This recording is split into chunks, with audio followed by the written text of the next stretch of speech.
Hello everybody, and welcome back. As you may have noticed, it's been a little bit since I've uploaded. Well, been a little sick and under the weather, and that really killed my motivation to record and get these videos all set up. But today, we got a treat. Yesterday, we had the release of a new war effort patch for Hearts of Iron, and that got me back into the game and got me pretty motivated to go today. So, before we get into the video, I'd like to thank everyone who has been commenting, and subscribing. Really appreciate it.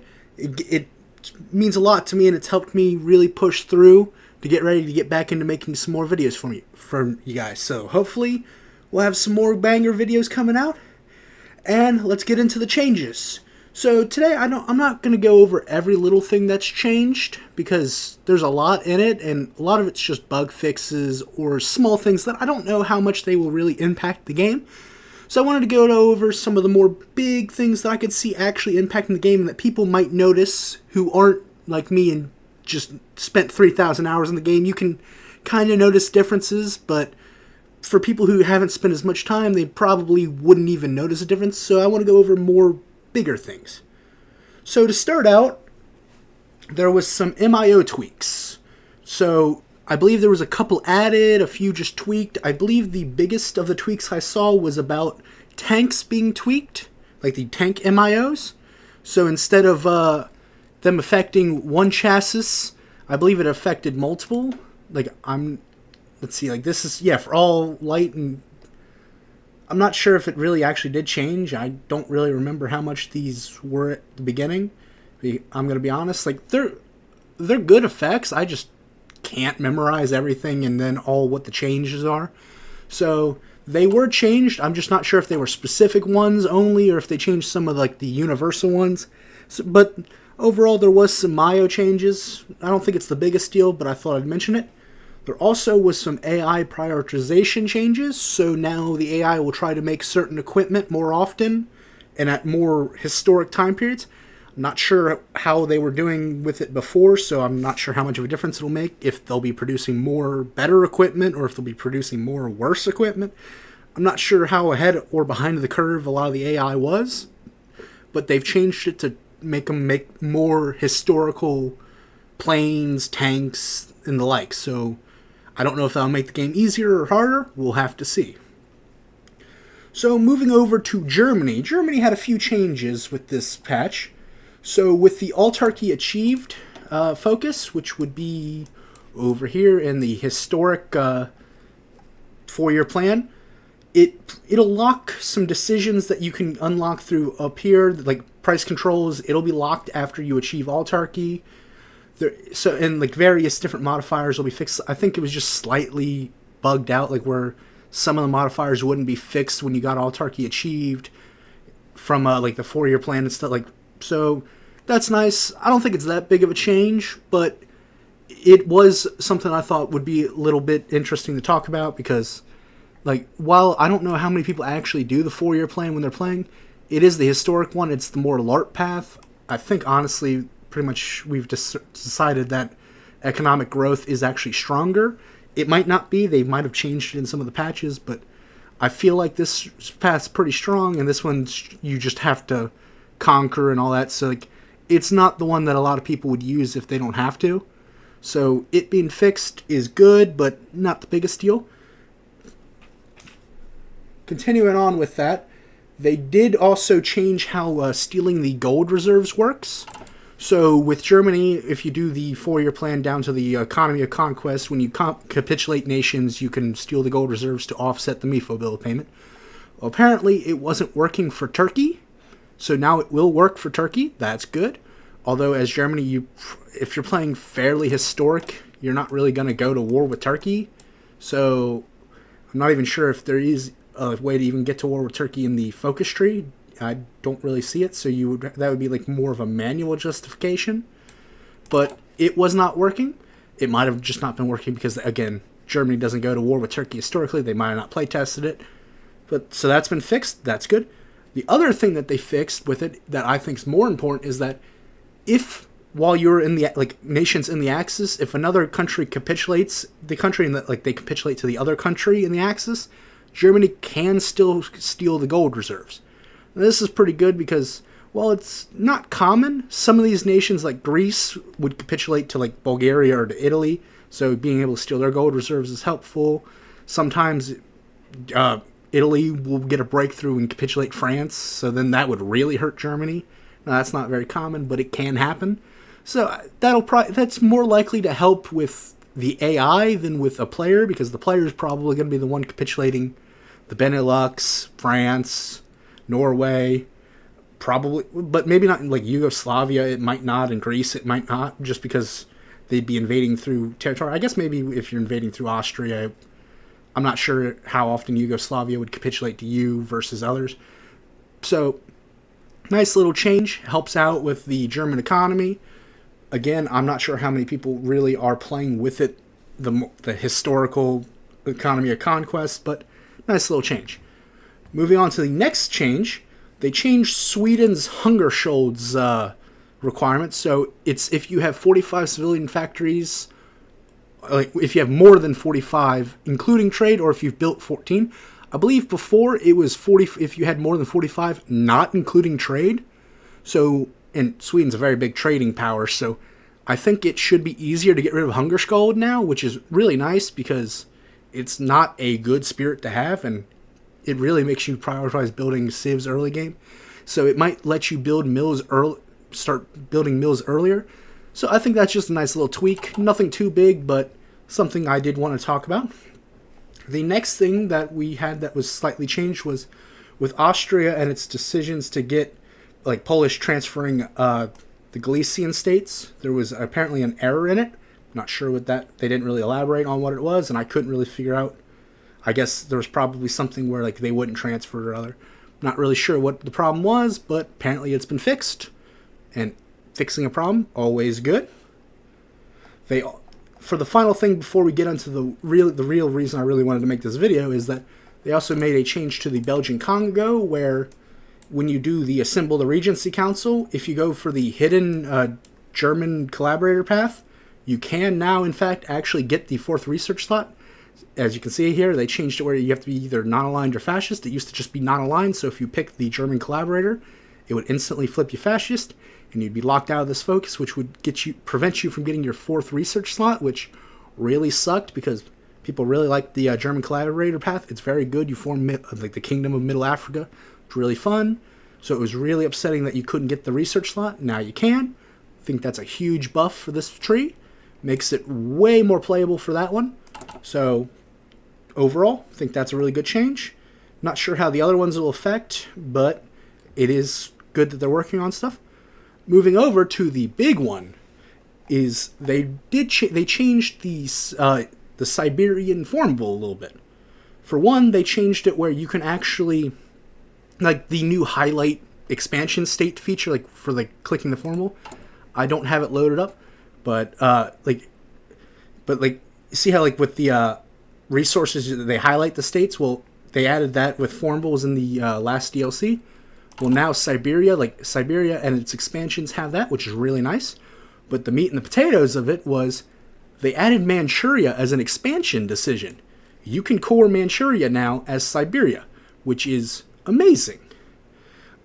In fact, it's so amazing, I did a little test earlier, because currently right now we have 62.85 million core population, which is pretty good, not bad.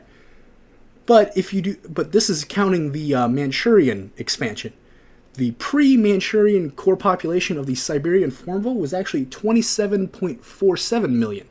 So that's over double the core population with this expansion, which is amazing for Siberia, which I formed it as Tanatuva, but you can form it as many of the other releasables here.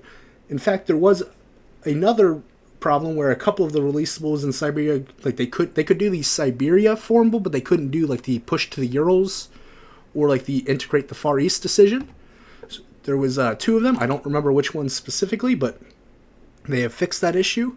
Now I don't know how much that's going to impact it. I don't think anyone really does, like with Tamria or a few of these other releasables. I don't think a lot of people have actually really formed Siberia that way, because you can't release nations as Soviet Union, so even getting them to be free to do it. You might as well just play Tanatuva.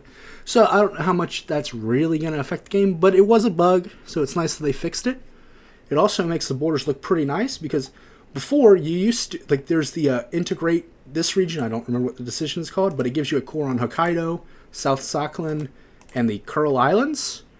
But realistically, it's not really that big of a deal to get this, because the Kuril Islands are pretty worthless.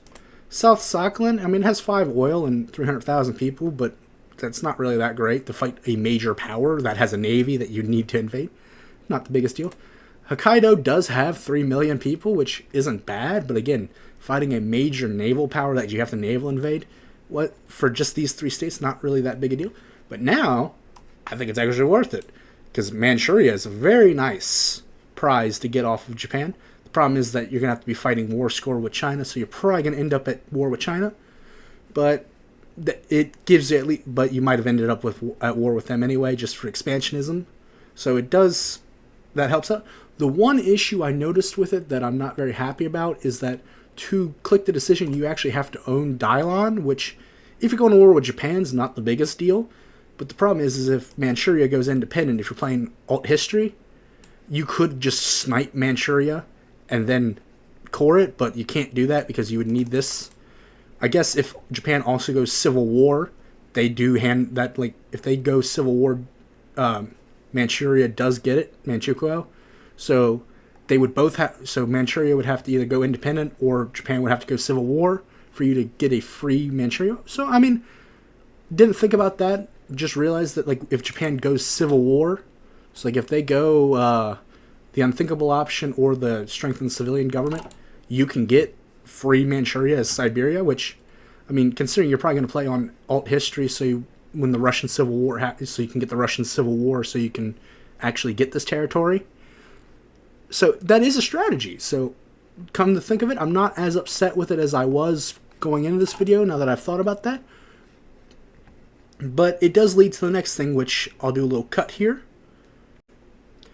Moving over to this other save, this is still Tanatuva, but this is where I also cored the Turkic, like I formed the Turkic, what's it called, the Turkic formable. Now, interestingly, the Turkic formable doesn't have that highlight feature that they added with that they reworked on the Siberia one, which I guess makes sense because they did just change the Siberian one, so they just added the highlight feature. They didn't really add it to the other one. But interestingly, you can see this is the max cores of Tanatuva if you do both formables.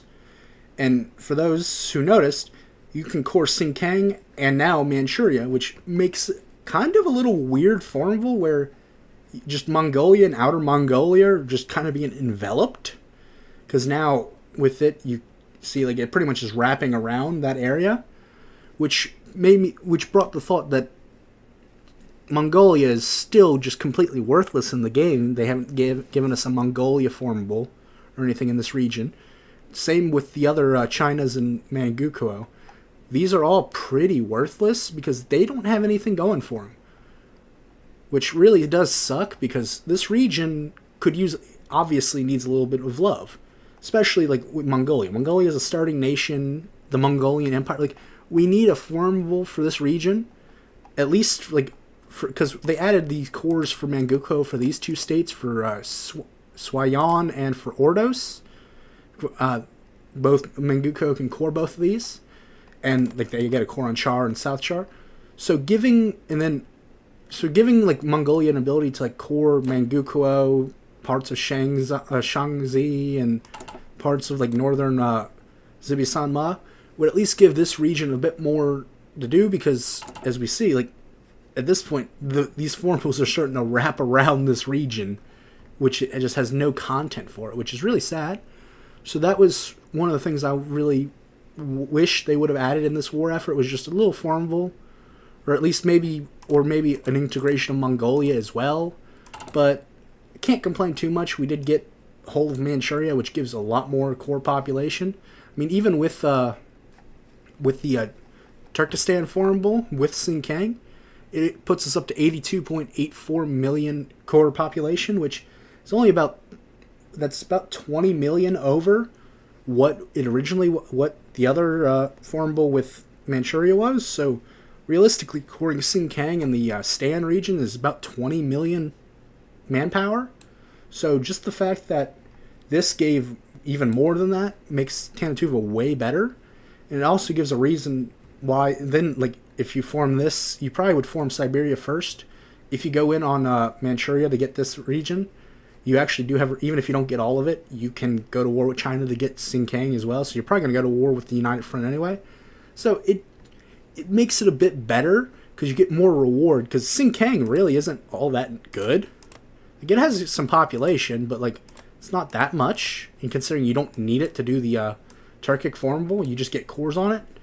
Really wasn't a reason to go to war with them and fight all of China. But now with Manchuria as well, that you probably wouldn't get all in the peace deal, makes that a lot better. So I think a Tanatuva playthrough is probably a bit more fun now with the extra expansions. Something that I forgot to mention was they also did make a change to the Baltics. Not them specifically, but with Germany, when you do the when you do certain focuses, it said like to protect the Baltics to get the guarantees. I believe that would be in the alt history branch. The probably the safeguard the Baltics. Let's see. Is it this one? It might be at peaceful, independent, non-faction. They get the safeguard and guarantee. Yes, so it would definitely be this focus here, safeguard the Baltic, which gives you a guarantee of the Baltics and gives them anti-communist and anti-fascist support. This actually now will have the Baltics resist the Soviet Union.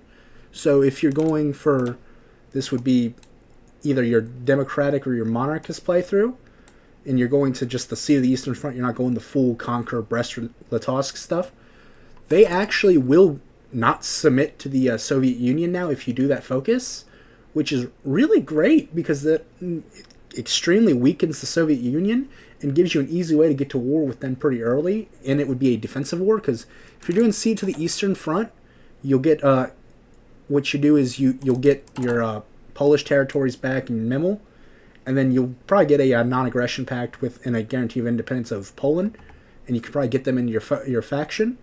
So then it gives you a whole big, strong Eastern bulwark to fight the Soviet Union, because before, even if you did it, they probably were likely to submit, which sucks, because then it's like, oh, well, now you have Poland in your faction, all that, and then all three of these just fold, and now the Soviet Union is all the way up at Königsberg.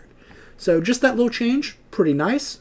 It's just nice it's good for the little bulwark playthrough if you're going against the Soviet Union. It's nothing too big, but things like that I really like, where like you can influence the decision of other countries depending on what kind of focuses you do, because like with they changed it where like Austria, if they're in a faction, they're less likely to get Anschlussed, which is great because then like you do like the Strezna front or remilitarize the Rome protocols. It actually affects the world instead of just the world being on a pre-planned destination where it doesn't really matter what you do, and it just like Austria will fold no matter what, the Czechs will fold no matter what. So I like that little more dynamic aspect they're adding with that kind of stuff. So very glad about that. It's nothing too big, but again, I like it. For the wrap-up, I actually didn't think we were going to be getting war effort patches this year. This is the first one of the year, into January. I did not think we were going to get one, because we didn't get one in December, but I guess that makes sense. It's the holiday season with New Year's. Paradox was probably off work. Makes sense why we didn't get one, and they were doing all the patches for the release of Gotterdammerung. And then I didn't think we were getting one this month, because it's pretty late in the month. I just assumed we weren't getting one. Like, I used to check every day to see if we get patches, but we weren't, so I just assumed, we're not getting one for this month. And because the next DLC, Graveyard Vampires, is coming up pretty soon, thought, they're going to wait till that DLC releases, patch it a little bit, and then we'll have some war efforts over the summer, maybe early spring. But I was wrong. We did get this one.